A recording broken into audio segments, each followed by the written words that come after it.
हर खबर पर होगी आपकी पकड़। डाउनलोड कीजिए ABP live app. Hathras case में हाईकोर्ट ने डीएम प्रवीण कुमार के पद पर बने रहने पर सवाल उठाए। सरकार से पूछा, कार्रवाई में भेदभाव क्यों किया।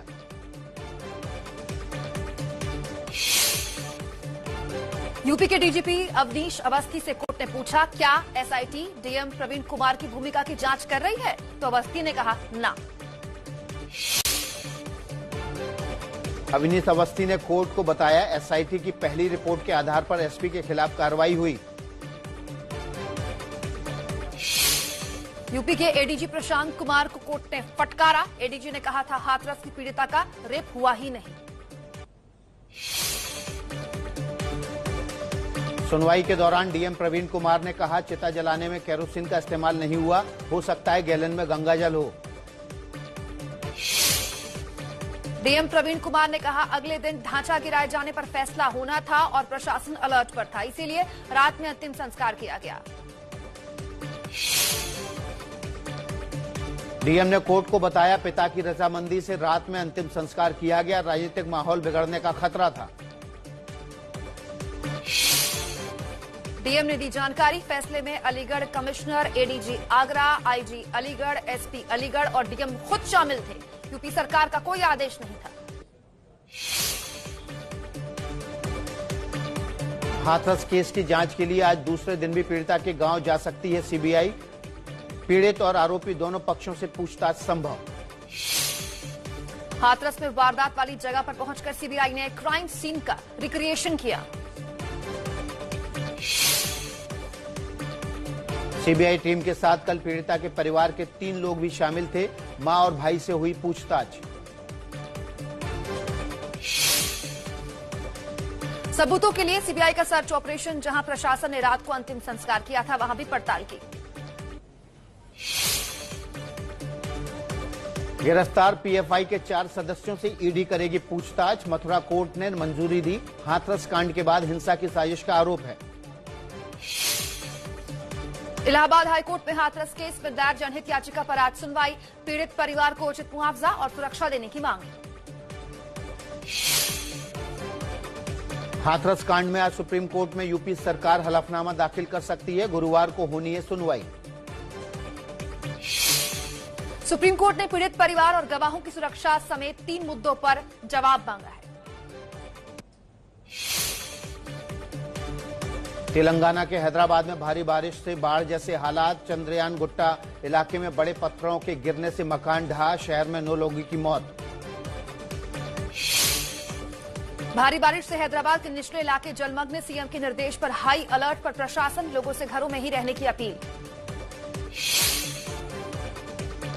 हैदराबाद में बारिश से हिमायत सागर में 10,000 क्यूसेक से ज्यादा पानी। देर रात बांध के 2 गेट खोले गए। निचले इलाकों में बचाव दल तैनात। हैदराबाद के बारिश प्रभावित इलाकों का एआईएमआईएम अध्यक्ष असदुद्दीन ओवैसी ने दौरा किया। हादसे वाले चंद्रयान गुट्टा इलाके भी पहुंचे ओवैसी। तेलंगाना के रंगारेड्डी जिले में भी भारी बारिश के बाद पानी कई रिहायशी इलाकों में घुसा। मुसीबतों से जूझते दिखे लोग। आंध्र प्रदेश के कृष्णा जिले में जबरदस्त बारिश से जिंदगी पटरी से उतरी। लोग एक दूसरे को बचाते और मदद करते दिखाई दिए।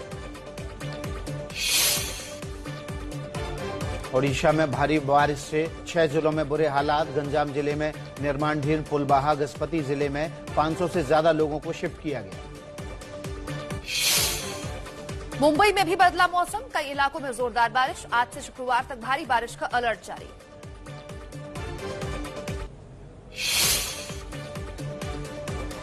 कोरोना काल में महाराष्ट्र में मंदिर न खोलने पर राजनीति तेज। शरद पवार ने पीएम मोदी को लिखी चिट्ठी। कहा, राज्यपाल के पत्र में असंयमित भाषा का इस्तेमाल। महाराष्ट्र राज्यपाल की चिट्ठी पर सीएम उद्धव का जवाब। कहा, हमें हिंदुत्व का पाठ न पढ़ाएं। कोश्यारी ने धार्मिक स्थल खोलने के लिए हस्तक्षेप को कहा था। महाराष्ट्र में बंद मंदिर खुलवाने की बीजेपी का आंदोलन तेज। कई शहरों में प्रदर्शन। बीजेपी पूछ रही है, जब बार रेस्तरां खुल सकते हैं तो मंदिर क्यों नहीं। बीजेपी का उद्धव पर तीखावार, कहा कसाब को बिरयानी खिलाने वालों का साथ आपने दिया। राज्यपाल से शिवसेना को हिंदुत्व का पाठ सीखना ही होगा। टीआरपी घोटाले में रिपब्लिक टीवी के अभिषेक कपूर और निरंजन नारायण स्वामी को मुंबई क्राइम ब्रांच का समन, आज दोपहर 12 बजे पेश होने को कहा।